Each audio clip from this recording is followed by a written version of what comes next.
साथियों नमस्कार, मैं हरिश्चंद्र बर्णवाल इस वीडियो में आप सभी का स्वागत करता हूं। दोस्तों, आज अंतर्राष्ट्रीय योग दिवस है और पूरी दुनिया की नजरें आज भारत की तरफ टिकी रही और भारत में भी दोस्तों कोलकाता की तरफ टिकी रही। अब आप समझिए, पिछले 2 महीनों में 2 इतनी बड़ी घटनाएं घटी हैं दोस्तों कि पूरी दुनिया दंग है। आपको लगेगा कि ये ठीक है, अंतर्राष्ट्रीय योग दिवस तो कितने वर्षों से मना रहे हैं, इस बार ऐसा क्या हुआ, क्या कर दिया है प्रधानमंत्री मोदी ने, मोदी सरकार ने। दोस्तों, आज मैं आपको दिखाने जा रहा हूं कि किस तरीके से अंतर्राष्ट्रीय योग दिवस के दिन 6 बड़ी खुशखबरी आई है। ये खुशखबरी दिखाऊंगा और साथ में आपको ये भी बताऊंगा दोस्तों कि प्रधानमंत्री मोदी ने एक तरफ सॉफ्ट पावर और दूसरी तरफ हार्ड पावर, दोनों ही क्षेत्रों में गजब का कमाल कर दिया है। शुभेंदु अधिकारी के साथ प्रधानमंत्री मोदी की जोड़ी ने क्या गजब काम किया है दोस्तों, आज के वीडियो में यही डिकोड कर रहा हूं। आपसे निवेदन करता हूं दोस्तों, जरूर एक कमेंट कीजिएगा। एक कमेंट तो दोस्तों जय हिंद लिखिएगा। दरअसल आज का दिन इसलिए विशेष है दोस्तों क्योंकि आज 21 जून के दिन दुनिया भर की नजर भारत की ओर टिकी होती है। वो देखते हैं टकटकी लगाए। आज जो कोलकाता में हुआ ना, वो कोई भूल नहीं सकता। आइए शुरू करते हैं दोस्तों, लेकिन आप कमेंट जरूर कीजिएगा। पहला कमेंट जय हिंद लिखिएगा दोस्तों। मैं सबसे पहले आपको 7 विंडो दिखाता हूं दोस्तों। इस विंडो से आपको एक कहानी समझ में आएगी। इस विंडो में क्या है दोस्तों, भाई 2015 से एक एक दिन का निकाल करके एक एक साल का दिखा रहा हूं दोस्तों। अब ये बहुत बड़ा हो जाएगा। 2015 में जब पूरी दुनिया अंतर्राष्ट्रीय योग दिवस मना रही थी, ममता बनर्जी ने उसको इग्नोर कर दिया। उसे लगा हमें क्या लेना देना, हम क्यों मनाएं, इग्नोर कर दिया। 2016 में दिखावा किया, अरे इससे बढ़िया कुछ नहीं, मतलब अंतर्राष्ट्रीय योग दिवस नहीं कुछ और। ये 2016 में, 2017 में साफ साफ मना कर दिया कि कोई भी स्कूल अंतर्राष्ट्रीय योग दिवस नहीं मनाएगा। 2018 में वही स्थिति। फिर 2019 में देखिए दोस्तों, भारतीय जनता पार्टी को कंपेयर करना पड़ा कि ये तो इमरान खान की तरह काम करती है। फिर आप आइए, अब उसके बाद मैंने जानबूझ के छोड़ा 2025 और 26 का देख लीजिए। 2025 में इसी तरीके से अंतर्राष्ट्रीय योग दिवस को मनाने से इनकार कर दिया। शुभेंदु अधिकारी को कहना पड़ा कि ये तो बांग्लादेश का नियम फॉलो करती हैं भाई, दिल्ली बोले तो थोड़ी मानेगी। अरे दिल्ली भी छोड़िए, ये भारत की संस्कृति, बंगाल की संस्कृति से जुड़ा है। और आज दोस्तों वो सारे रिकॉर्ड टूट गए योग दिवस को लेकर के। ये कमाल है शुभेंदु और प्रधानमंत्री मोदी की जोड़ी का। आप जानते हैं दोस्तों, जब ये मैं योग दिवस की तस्वीरें आज सुबह देख रहा था ना, मन एकदम प्रफुल्लित हो गया। मैं सच कह रहा हूं आपको, पूरी दुनिया देखती है, हर भारतवंशी जो भारत से बाहर रहता है ना, उसको गर्व की अनुभूति होती है।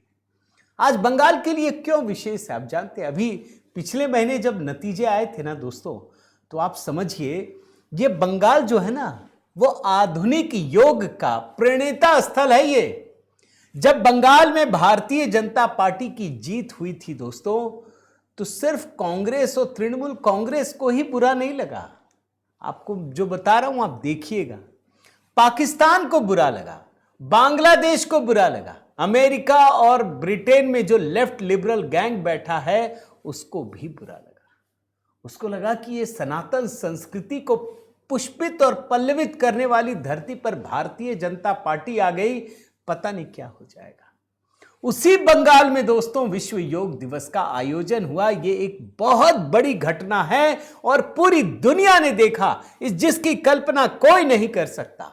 500 नावें, हुगली नदी, 35,000 लोग, तमाम चीजें। यह कोई सहज घटना नहीं है दोस्तों। मैं सिर्फ आपको बता दूं, फिर से याद दिलाऊं दोस्तों, स्वामी विवेकानंद, ये आधुनिक, समझिए आधुनिक विश्व की बात करूं, उसके पहले योग गुरु हैं। इनकी जन्मस्थली बंगाल है। इसी बंगाल की बात कह रहा हूं। और वहीं से 1893 में आप भूले नहीं होंगे जब शिकागो में भारतीय संस्कृति के बारे में पूरी दुनिया को बता रहे थे ना, तो उसमें योग को भी शामिल किया था। और आज दुनिया के 193 देश उसी योग को मना रहे हैं, आज भी मना रहे हैं। ये उसी की देन है दोस्तों। अब जरा मैं आपको बताऊं कि जब सरकार बदलती है तो कितना बड़ा अंतर आता है दोस्तों। आज तो मुख्यमंत्री गर्व कर रहे हैं, ममता बनर्जी तो भूल चूक से नहीं बोलती थी, इग्नोर करती थी या साफ मना कर देती, खबरदार मत करना, मुसलमानों को बुरा लग जाए, यही कहती थी ना। शुभेंदु अधिकारी गर्व कर रहे हैं कि भाई सिटी ऑफ जॉय के नाम से मशहूर कोलकाता ने आज क्या काम करके दिखाया है। और इतना ही नहीं, मुसलमानों को लेकर आपत्ति जताई जाती है ना दोस्तों कि भाई मुसलमान योग करेंगे। पश्चिम बंगाल में सभी मदरसों में यह कहा गया कि वो अंतर्राष्ट्रीय योग दिवस मनाएंगे, उन्होंने मनाया। वंदे मातरम का पहले विरोध कर रहे थे ना, वंदे मातरम गा रहे हैं ना भाई, बंगाल की धरती से ही उपजा है ना ये मंत्र। आज बंगाल के मदरसों में वंदे मातरम का गायन होता है, योग भी हो रहा है दोस्तों। ये सिर्फ 1 महीने का बदलाव है, आप समझिए। और सिर्फ बंगाल नहीं, मेरे जहन में दोस्तों एक और घटना आई। मैं जरा उपलब्धियों के बारे में बताऊं उससे पहले मैं आपको कुछ दिखाना चाहता हूं। ये कितनी बड़ी घटना है, इस बात को आप समझिए। कैसे योग दिवस ने सब कुछ तहस नहस करके रख दिया है। सोचने वाले तो यही कहेंगे ना भैया हमको पता नहीं क्या कर दिया है, जबकि ऐसा है नहीं। अब देखिए, ये महाराष्ट्र से खबर आई दोस्तों। मुंबई में मीनारा मस्जिद है, वहां पर लोगों ने योग सत्र का आयोजन किया। यह आज की नहीं है बात, यह कल की बात बता। कल योग दिवस का वहां पे योग सत्र बाकायदा लगाया गया। और मस्जिद के बाहर, चूंकि योग के लिए आपको एक अच्छी जगह चाहिए, आप बिछाते हैं, आप कई तरह के प्राणायाम करते हैं, तमाम एक्सरसाइज होता है। और इसमें मुस्लिम समाज के लोगों ने बढ़ चढ़कर हिस्सा लिया। आपको जरा मैं विजुअल दिखाता हूं, आप जरा इसको देखिए, ध्यान से देखिए दोस्तों। ये विजुअल बड़े महत्वपूर्ण हैं, ये पूरी दुनिया को संदेश देने वाले हैं। ये मुस्लिम समुदाय के लोग जो योग कर रहे हैं ना, वो दरअसल भारत के लेफ्ट लिबरल गैंग को एक संदेश भी दे रहे हैं। भाई ये दूसरों के लिए नहीं है, ये अपने स्वास्थ्य के लिए है। हम योग करें तो हम सुखी भी रहेंगे, स्वस्थ भी रहेंगे, हम सब कुछ रहेंगे। अब इन तस्वीरों को देखकर तो आपको खुशी मिल रही होगी दोस्तों, लेकिन किसी को बुरा लग रहा है। अब किसको बुरा लग सकता है आप सोचिए। अभी तो ममता छोड़ दीजिए, किसको बुरा लग रहा? कांग्रेसियों को बहुत बुरा लग रहा है दोस्तों। इतना बुरा लग रहा है कि राहुल गांधी के जो सबसे करीबी नेता हैं, सुप्रिया श्रीनेत, बड़ा आजकल जलवा रहता है इनका, इन्होंने इस वीडियो को ट्वीट किया और क्या लिखा है जरा देखिए। बीजेपी ने मुंबई की मीनारा मस्जिद के बाहर योगा सेशन करवाया। बढ़िया है, मुसलमान सड़क पर योगा कर सकता है, नमाज पढ़ी तो बुलडोजर चलेगा। देख रहे हैं ना, मैं 2 तरह की अदा जानता हूं दोस्तों। एक प्रधानमंत्री मोदी है, किसी बुरी से बुरी परिस्थिति में भी अच्छा क्या कहना है, अच्छा कैसे सोचना है, पॉजिटिव कैसे रहना है, ये तो आप प्रधानमंत्री से सीख सकते हैं, बुरे से बुरी परिस्थिति में भी। लेकिन अच्छी से अच्छी परिस्थिति में भी उसको बुरा एंगल क्या दे सकते हैं, ये आप राहुल गांधी और कांग्रेसियों से सीख सकते हैं। योग हो रहा है भाई, मुस्लिम समाज के लोग कर रहे हैं, वो भारत की संस्कृति के साथ जुड़े हुए हैं, इनको बुरा लग रहा है। ये भड़का रहे हैं कि नमाज पढ़ी तो बुलडोजर चलेगा। अरे भाई, नमाज और बुलडोजर और योग, आपको कुछ समझ में नहीं आ रहा है कि आप क्या कह रहे हैं? फिर तो आप कुछ भी कर सकते हैं। भाई दिल्ली में ल्यूटियंस जोन में सारी बेशकीमती जमीन वक्फ को दे दी थी, आप भूले नहीं होंगे। वो सही है इनका। ये काम क्यों करते हैं आप सोचिए, कांग्रेसी इस तरह से विरोध क्यों करते हैं, इसका भी मैं आपको आधार दिखा देता हूं। और ज्यादा नहीं, सिर्फ एक एग्जाम्पल दिखाता हूं दोस्तों। ये राहुल गांधी का ट्वीट आप भूले नहीं होंगे, अगर भूल गए तो मैं याद दिला देता हूं। ये कब का है दोस्तों? 2019 का। सिर्फ एक उदाहरण दे रहा हूं। राहुल गांधी ने कुछ फोटो ट्वीट किया 2 और लिख दिया न्यू इंडिया। क्या है इसमें? आप जानते हैं ये मजाक उड़ा रहे हैं, ये योग दिवस का विरोध करते हैं, मजाक उड़ाते हैं। दरअसल जो सेना की आर्मी डॉग यूनिट है दोस्तों, उसने कुत्ते भी जवानों के साथ, जो आर्मी यूनिट है उसमें जो कुत्ते काम करते हैं, डॉग काम करते हैं, जो बिल्कुल एकदम जैसे कहते हैं ना, आप कुत्तों को हल्के में नहीं ले सकते, ये भी बड़ी शिद्दत से काम करते हैं हमारे लिए, उनके साथ योग कर रहे हैं, कुत्ते भी कर रहे हैं, ये मजाक उड़ा रहे हैं। राहुल गांधी ने तस्वीर ट्वीट करते हुए लिखा, न्यू इंडिया। अभी जब कुत्तों को जो फुटपाथ पे घूमते हैं, सुप्रीम कोर्ट ने आदेश दिया तो इनको बुरा लगा था, बोले मासूम है, ये है, वो है, ह्यूमैनिटेरियन ग्राउंड, और यहां पर एक ट्रेंड कुत्ते सैनिकों के साथ योग कर रहे हैं तो इनको बुरा लग रहा है, मजाक उड़ा रहे हैं। ये दरअसल भारत की संस्कृति का मजाक उड़ाते हैं, भारत का मजाक उड़ाते हैं, और इसीलिए कोई अच्छा काम दिख जाए, कहीं मुसलमान योग करते हुए दिख जाए तो इनको बुरा लगता है। लेकिन छोड़िए दोस्तों, ये तो अब छोटी मोटी चीजें हो गई। पूरी दुनिया भारत के सॉफ्ट पावर को देख रही है। मेरे पास बहुत सारी कहानियां पढ़ रहा था दोस्तों, अब मैं उसमें जाना नहीं चाहता कि कैसे भारत ने योग को लेकर के हजारों करोड़ का मार्केट डेवलप कर लिया और एक्सपोर्ट कर रहा। हम तो योगा टीचर्स एक्सपोर्ट कर रहे हैं। ये सॉफ्ट पावर देखिए, इसकी ताकत। मैं जरा अब आपको दोस्तों हार्ड पावर में लेके चलता हूं। मैं 6 उपलब्धियां किस तरीके से प्रधानमंत्री मोदी ने पूरी दुनिया में झंडे गाड़ दी। जो लोग बोलते हैं ना झुक जाते हैं, मैं पहली उपलब्धि आपको दिखाता हूं। भाई अभी लगातार डोनाल्ड ट्रंप जब से सत्ता में आए हैं, उनका एक मिशन है, बस भारत रूस के साथ कारोबार ना कर पाए, तेल ना खरीद पाए। और राहुल गांधी लगातार हमला करते हैं, उधर डोनाल्ड ट्रंप बोलते हैं, इधर राहुल गांधी हमला करते हैं। लेकिन हकीकत क्या है दोस्तों? भारत ने कच्चे तेल की खरीद जो रूस से होती है वो बंद नहीं किया, बल्कि उल्टा बढ़ा दिया है। और बढ़ाया इतना है दोस्तों कि पिछले सारे रिकॉर्ड भी टूट गए। कैसे टूट गए जरा मैं बताता हूं। भाई जो भारत तेल खरीद कर रहा है, ये जून महीने की बात बता रहा हूं, पूरा हुआ नहीं है अभी, 26 लाख बैरल प्रतिदिन तक ये खरीद पहुंच गई है। कितना? हर दिन 26 लाख बैरल। जबकि जो पिछला जून में खरीदे गए तेल, जो कुल तेल रिकॉर्ड है उसका 53.5%, जो अभी तक दिन गुजरे हैं। अच्छा, आप रिकॉर्ड कैसे समझेंगे वो भी मैं बताता हूं। अब तक की हाईएस्ट खरीद हर दिन कितनी रही है? 2023 का है रिकॉर्ड दोस्तों, जिसमें भारत प्रतिदिन 22 लाख बैरल तेल खरीदता था। 2023 में हाईएस्ट कितना? 22 लाख बैरल प्रतिदिन। और अभी जून में कितना गया? 26 लाख बैरल प्रतिदिन। क्या कहेंगे? मोदी जी झुक रहे हैं क्या? मोदी जी ने आदेश मान लिया ट्रंप का? अरे ट्रंप कुछ भी कहते रहे, कहने दीजिए।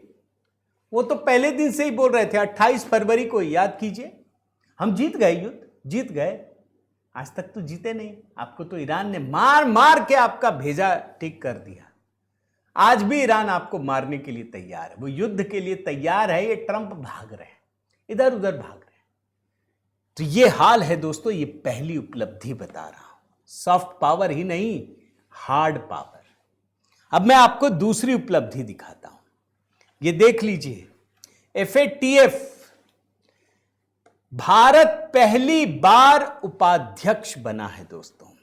ये FATF क्या संस्था है दोस्तों? आप समझिए। FATF जो होता है वो दरअसल जब किसी देश को पैसे लेने होते हैं ना, तो वो आतंकवाद को लेकर के कितना काम करता है उसी से तय होता है। ये जो पाकिस्तान पे पाबंदियां लगती है ना, वो इसी के आधार पे लगती हैं, FATF के।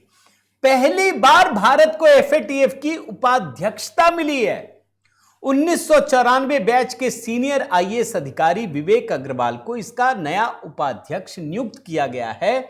जुलाई 2026 से अपना कार्यभार संभालेंगे। और ये जो FATF का उपाध्यक्ष बनना इस बात का प्रमाण है दोस्तों कि भारत के आंतरिक कानून जैसे PMLA, prevention of money laundering act, जांच एजेंसियां जैसे ED, FIU, इसका काम अंतरराष्ट्रीय मानकों के अनुकूल है।